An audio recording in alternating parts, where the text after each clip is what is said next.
Good evening. Welcome to the Austin Coffee House. I'm David Arnsberger, your host. And this is a little show that we do to interview people of the Austin area who you might not be familiar with or that you might be familiar with and would like to get to know a little better. This is our last show of the season. For those of you folks who have started tuning in and like the Austin Coffee House, you'll be glad to know that we're up again for next season. So stay tuned, read your show world in the ACTV column, and stay tuned for next year's season of the Austin Coffee House. But for tonight, our last guest that we're closing out the season with is a very interesting person here in the Austin area and is very influential behind the scenes. And we're waiting for him to show up. We expect him to descend the staircase at any time. I'm speaking of Lord Britannia, a.k.a. Richard Garriott of Origins. Oh, I hear the stairs pounding now. Hey, Richard, how you doing? Good. Good to see you. Welcome to the Austin Coffee House. Thank you very much. Pleasure to be here. This is almost like Dungeons and Dragons coming down the stairs. Indeed it is. In fact, very precarious. A real adventure. You have a very interesting background. For those of you who aren't familiar with Richard, we'll be talking about some of the things that you have seen him produce. But beyond that, you have a very interesting background. Are you not the son of an astronaut? Actually, yeah, that's true. My father's a actually a retired now NASA astronaut. He went up on Skylab 2 and the 9th launch of the space shuttle. Right. So how was that as a child? I'm telling you, that was it was. How old were you when all that was happening? Well, I was about 6 years old when they landed on the moon, and that was about the same. That was the same year that my dad joined the space program. Right. And since we grew up with it, I didn't realize how cool it was at the time. I mean, of course it was cool, but it wasn't until I moved away that I realized how special it was. Right. But we used to have, when my dad would go up on flights, we used to have our house wired with things called squawk boxes to where we could hear the intercom go back and forth. Right. And we even had this bat phone with a big black phone with one button in the middle. And when he was up on Skylab, I used to be able to pick up the phone, press the black button. It would dial NASA, it would uplink to Skylab, and I could talk to my dad in space. Wow! Neat. I didn't know they had things. Most families have that, or was that? In the early days of the space program, or at least for Skylab in particular, they did that. Yeah. Hey, Dad, could you bring home some milk when you come back? Well, what I would do at night is I'd get homework help. I'd be sitting there doing my math or science homework, and my mom's a professional artist, and so math wasn't her thing, and I'd be sitting there at home stuck, and I'd go, God, I sure wish I could get some help in this program. I say, Mom's like, hey, bat phone. Get the bat phone. Hey, Dad, what's 2 plus 2? Things like that. Yeah. That was cool. Interesting. Whereabouts was that? Was that NASA? Down in Houston. Space City. Right across from NASA. Yeah. I grew up in Nassau Bay. In fact, literally, both my next door neighbors were astronauts, and I had one more astronaut that lived in one of the houses directly behind me. And all the rest of the people in that entire neighborhood were either NASA engineers or NASA contractor engineers.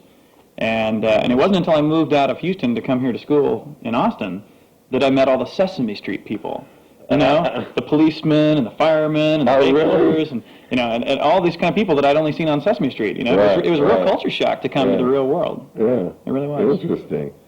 And when you were there, I guess you went to high school there, too, and graduated from high school there? Yeah, that's right. I went to Clear Creek, actually. Creek. Yeah, Clear Lake was our rival, so, yeah. And it was there, as I remember from portraying you in Esther's Folly. That's right. And researching some of your more interesting phases of your life. It was there, at that house, in your garage... Yep. With your brother. That's right.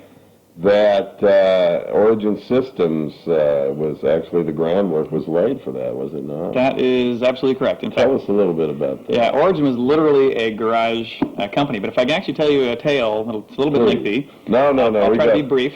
We got another 25 minutes and 32 seconds left. But before I actually started Origin, I was actually doing computer games, well before that even. Right.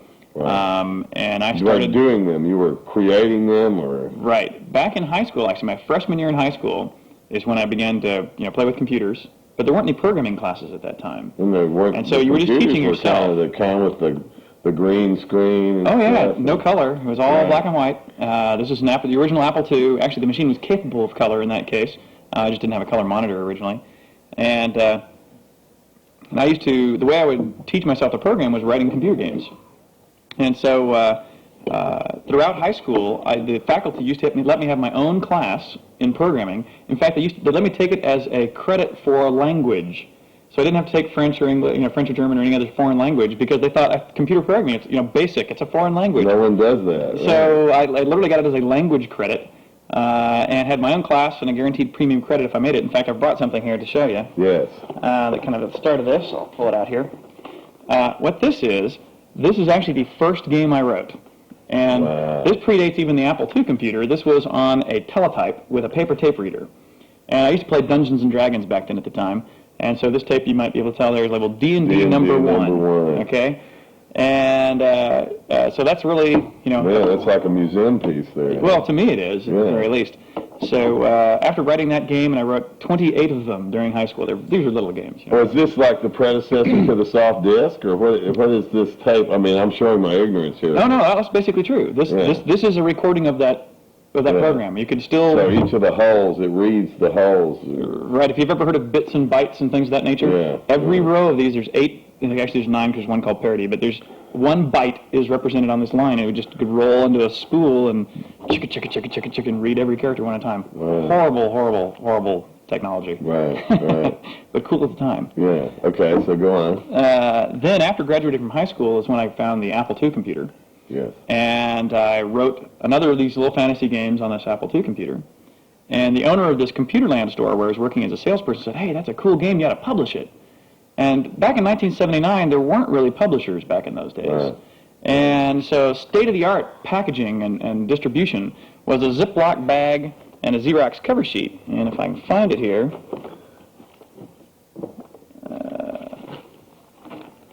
I'm missing the one I'm really looking for, but what we did is I went out and spent what I thought was a huge amount of money, $200, on these Ziploc bags and cover sheets. Actually, this isn't the original one. I can't find number 1. This is version number 2 here. But and published this amazing game. A Calibeth. A little bit of an angle. Sure. So again, this was called a Calibeth, and just a little game that I made for myself. Never intended on publishing it, but this game sold 30,000 copies.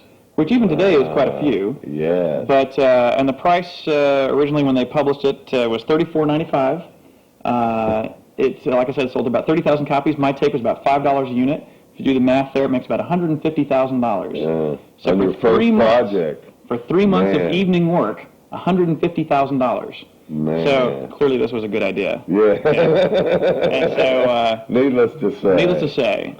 And it's probably a good game too, huh? Actually, well, it was pretty simple. It was to what you do now. Yeah, exactly. I mean, it did have graphics, barely. Little line drawings. Right. And you wandered around and you fought monsters and you collect treasure and you just there was no end. You literally just fought monsters and collected treasure and fought more monsters and collected more treasure. There was no gratification. There was no conclusion to the game. It just went on and on.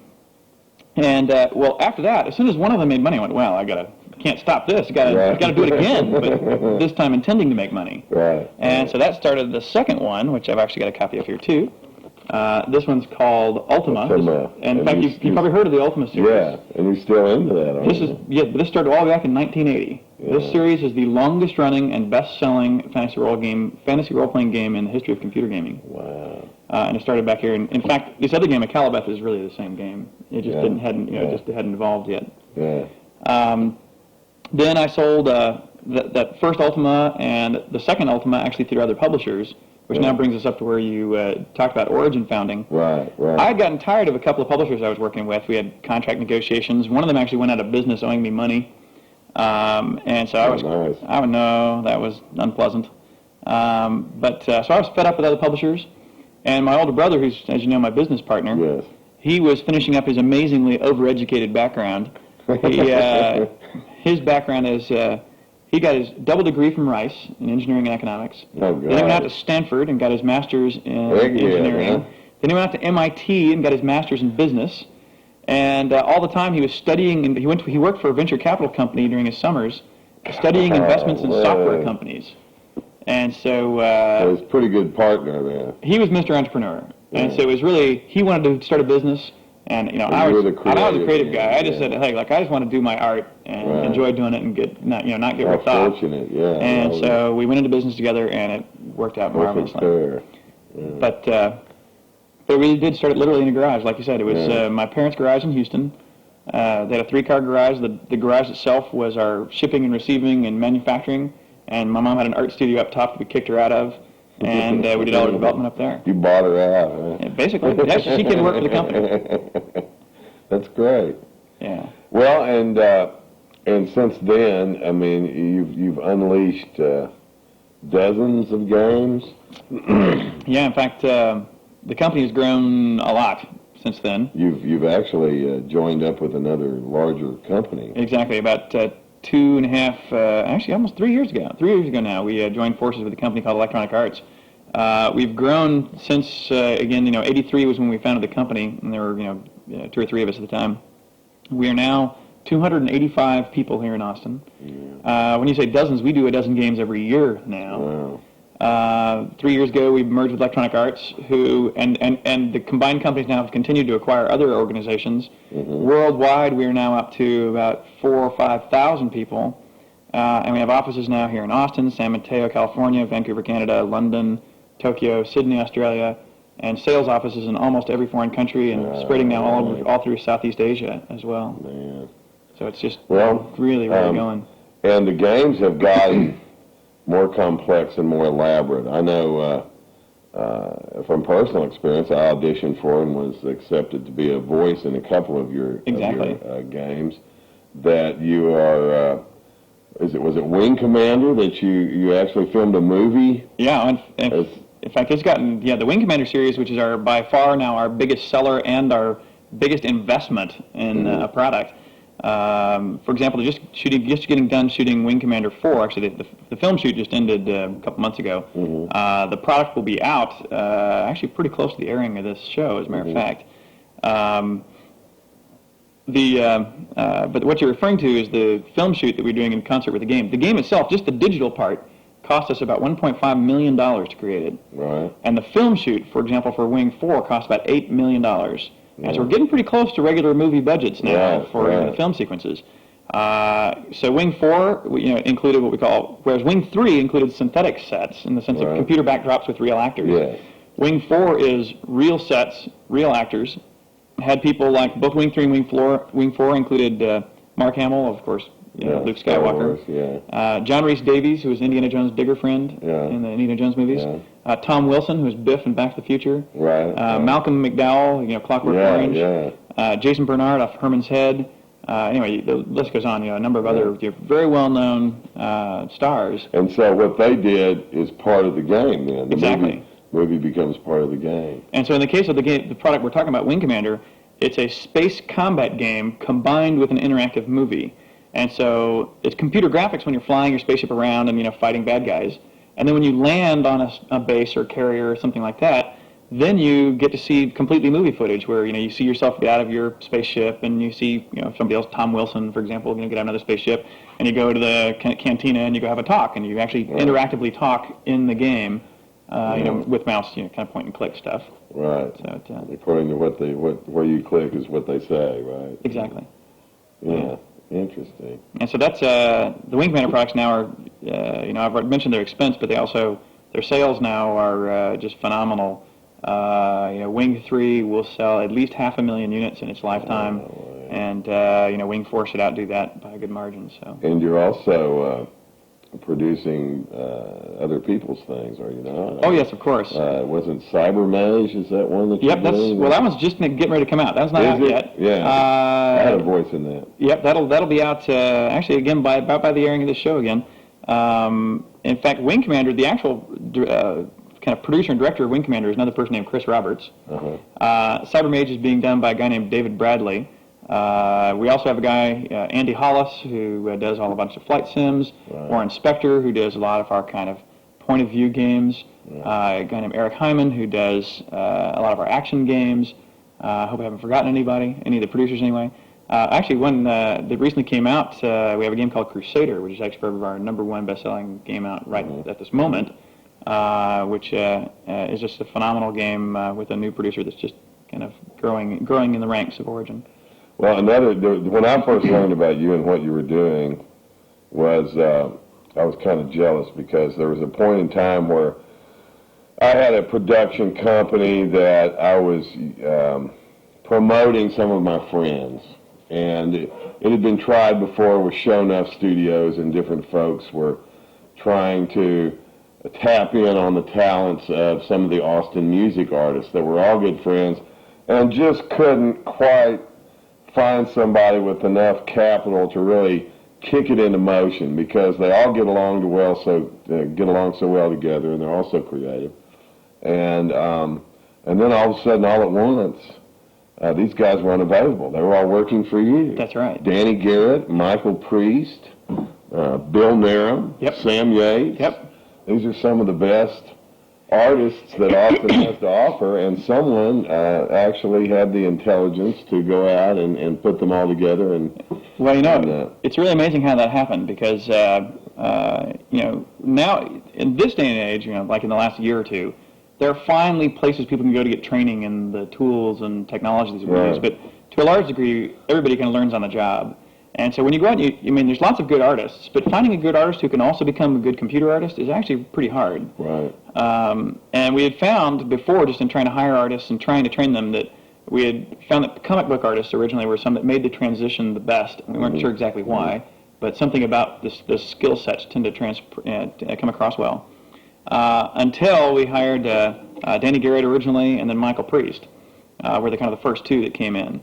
And when those two guys came in, it was really clear we had found another kind of artist that would come across to this technology very, very well. And that was the rock and roll poster artist clan. Right. And so all those guys are from the music industry.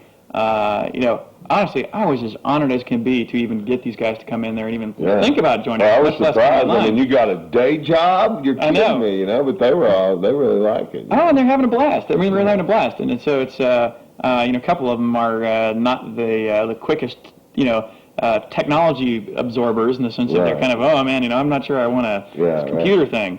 But no, actually, they've all done phenomenally. Yeah. So that was a good first both, I think.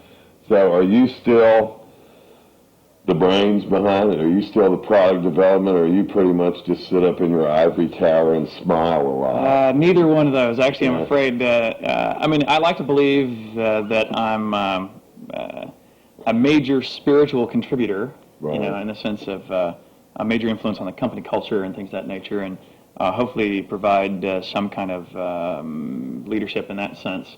But in fact, the company is large enough now, and since I'm still producing games, there are people above me now in the company structure, in the sense of, we have a general manager and head of product development and things of that nature, which are technically above me. But since I'm the founder of the company, I kind of have unspoken, authority across a variety of areas, which is probably pretty annoying to a lot of people, and I try not to exercise it. But I really don't have it, but I kind of do, if you know what I mean. But I definitely don't have any ivory tower that I can look down from and do nothing. I'm still very hands-on. But the project's changed a lot, because 10 years ago or 15 years ago when we started this, I really basically did everything myself. The first 4 or 5 games that I've got, I did everything. I programmed them, I wrote the text, I drew the graphics, I created the sound effects, I even half the time wrote the documentation and stuff before it went out. Wow. Now I don't do any of those things. Those are that whole list is definitely something I don't do. Now I manage, and so I can do some design work, and I'm a design contributor. But the team to create one of these now is 15 to 45 people. So I'm just, and I have multiple teams. So I'm really a manager at this point. I remember I was up there for an audition one time for a voiceover, and he was up, I think, on the 2nd or 3rd floor, and there's a room there that I guess is a product testing room or something, and the doors were closed and had some do not disturb sign, and you could hear all these people in there laughing and going, whoa, and all these different reactions together, and then every once in a while the lights would dim or something, I was wondering, what in the world is going on in there, Do they have game testing sessions? Oh, absolutely. And so I'm not sure specifically what was happening at that point in time, but in that room you're referring to, sometimes it's testing, sometimes it's demonstration. It sounds like it was probably a demonstration going on in there, of something new that had just come in. But it's interesting that the Chronicle published an article saying, the very best job to have in Austin is a game tester at Origin. At Origin, yeah. And I'm sitting there going, well, I mean, I'm honored and confident that they would think so, but until they've tried that job, yeah. I'm not sure they really 8 hours a day. Oh, yeah. Right, yeah. Well, think about it this way. See, what you do is when a new game is coming out, the playtesters get it when it's broken. Right. Okay, which means it either doesn't function at all, or at least it's no fun. Right. And by the time it actually works and is play balanced and actually any fun, you've been playing it for 6 months. Yeah, so you are sick of it. Yeah. And at the end, you not only have to keep playing it, even after you're sick of it, you have to go through these checklists of, let me play through the entire game with a mouse connected and without a mouse connected. Right. Let me play through the entire game with a certain different monitors switched. Let me play through the entire game. Oh, it's a nightmare. Well, I mean, we could go on for hours, and it's only a 30-minute show, so I want to touch a couple other bases besides Origins, because you're such an interesting person. You do so many different things. And some of you people who may not be familiar with Richard from the Origins are probably familiar with him as Lord Britannia. He owns a very interesting home up near City Park, and he calls Britannia Manor. Yep. And you have put on the world's largest, or one of the world's best anyway, haunted houses. Yeah, that's a fun one. Every other year, are you still doing that, or we're still on the every other year schedule? It's interesting. I'm trying to let people know I want to take a 2-year break this time. Right. But whereas the company used to try to talk me out of doing them, the company now for the first time is trying to talk me into doing it next year. Skip, yeah. I know. So it'll either be this fall or the fall after. But one of the other times we will do it again. And this is an interactive, full-on. I mean, you spend what, a couple of $100,000 or something? Almost exactly. And that's just cash expenses. The story behind it is it's a full contact interactive adventure. Right. It's not even really a haunted house, because haunted houses are long sequences of rooms full of boo scares, right, that monsters jump out of the darker corner at you, right, to try to surprise you. And most of them are either to try to make money or raise money for charity, something like that. Right. And if they try to spend as little as they can and get as many people through as they can, charging as much money as they can. Yeah, right. And so it's really just this path you just kind of walk linearly through. Yeah, and people splatter blood on you. Things like that. After your chainsaws. Well, first of all, we do this for free, which is an important point. Right. We never charge a penny. However, the line to go through it, for example, this last year, it's gotten longer and longer and longer. The line to go through this last year was over 1 week long. They camped out, right? Oh, yeah. Camping out's been going on for a number of years, but this time, a week long. If you were not in line for a week, you did not go through. And to kind of describe the experience, unlike a normal haunted house, what you do here is we only put in one group of 4 people every 5 minutes. So once you go in, you never see another group, another soul, another group of normal people. It takes 250 actors and technicians just to operate it each night that it runs. While you go through it, you will literally climb and crawl and swing across chasms and paddle boats, occasionally swim, climb things. You will negotiate with actors. There'll be rooms where it'll take, members of your party will have to go to opposite sides of the room and pull levers to make a door open, for example. We have a 1 million volt Tesla coil that will capture one person in the group, put them in something called a Faraday cage, this metal cage, and have this 1 million volt Tesla coil shower 6-foot sparks down to this cage. Which man. Every year we've had that for the last 3 times. Somebody has wet themselves in that cage. We have an oil well fire simulator. It's we get it from on loan from some off-duty firefighters, and it's this thing that it's a nitrogen tank that blows unleaded fuel out a pipe jet, basically. It makes these 40-foot fireballs that just go rising into the sky. That you can be from here to the wall, 10 or 20 feet away from this thing. Actually, only about 10 feet when it fires off. So you're just sure you're going to die as this big red ball of fire rises above you. Anyway, you get the one more. How much insurance do you have on that? Yeah, I do. Oh, right, yeah. I do That's carry part of the $200,000. Fortunately, actually, insurance isn't that bad, but that's an issue. As a matter of fact, so we have people sign waivers now and stuff too. Yeah. And so anyway, I didn't mean to interrupt you. Oh no, that's all right. Oh, the other effect I was going to describe is we built this room a couple times ago that we've used the last 2 times. This hallway you walk into comes to an end. It's when everybody's in this hallway, the room actually goes and collapses onto you. And then when everybody's trapped on the inside, it goes splam down on its side. Spam.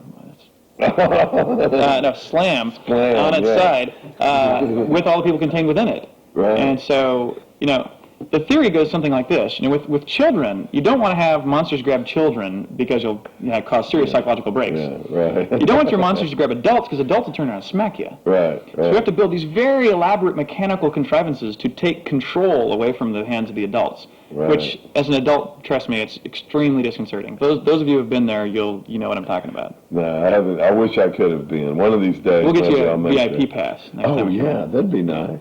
That'd be nice.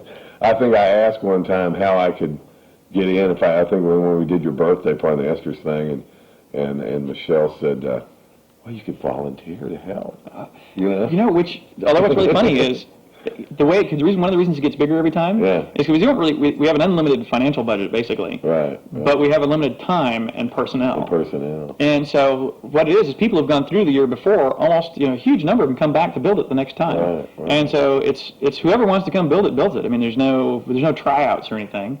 We just take as many people as we think we can manage to handle and eventually cut it off, a couple weeks before Halloween. But it just gets bigger and bigger and bigger. This last time, one tour through it was over an hour long. Oh, so it's huge. It's really huge. Get your money's worth, right? Yeah, especially when it's free. And you also do, another thing you're famous for that you win every year are the boat. Oh, the raft race. Raft race. Yeah, it's interesting. We've only entered 3 years, and for the last 3 years, we've also won first place. Right. And I think the Origin and the Haunted House and the raft race are all related in the following sense. Most of us are all really creative tinkerers. Kind of mechanical artists, you might think of it. Right. But a computer game is all virtual since it's electronic, but it's still like Tinker Toys, but it's electronic Tinker Toys.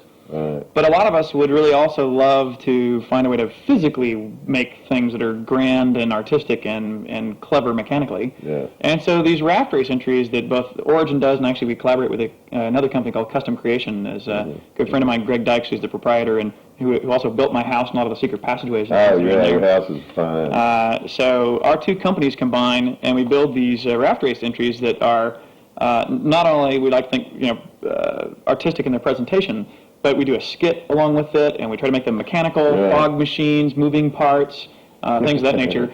And so, there's a $500 prize for this for the raft race, and we spend thousands of dollars building our raft. So it's not exactly fair competition because we're going, we want this thing to become like the Macy's Day Parade, So we're out there going full bore. Well, what you need to do next is enter Spamorama. Come up with some creative virtual entry for Spamorama. We're going to have a corporate division. As you know, last year, when I helped come out and judge that, that was such a hoot. That was just a true blast. And so.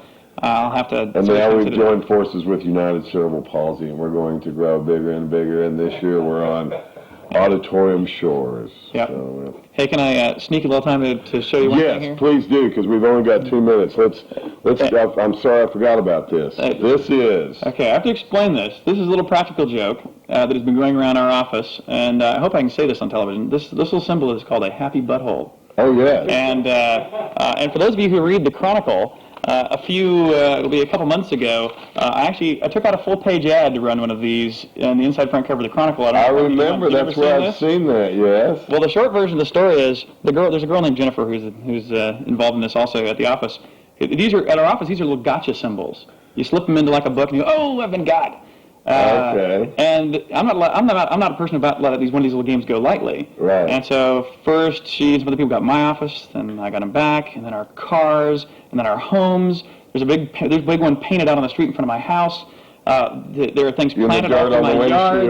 I've been up in her attic, and they're on the back sides of the shingles of her house, and on the chimney in the attic of her house. Oh my gosh! I took out the full page of the Chronicle. She went to 9 Inch Nails. We all went to 9 Inch Nails. She has a friend who's the keyboardist and bass player who projected it on the back screen of the concert. Oh no! And so I had to just take the opportunity to flash one of these here so I can take it back to the office as well. So. All right.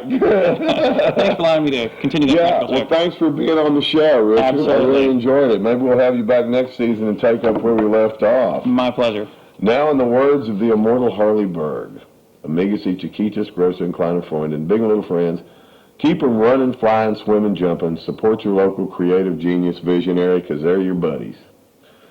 Make the most of yourself, for that's all there is of you. Adios, buckaroos. See you next time.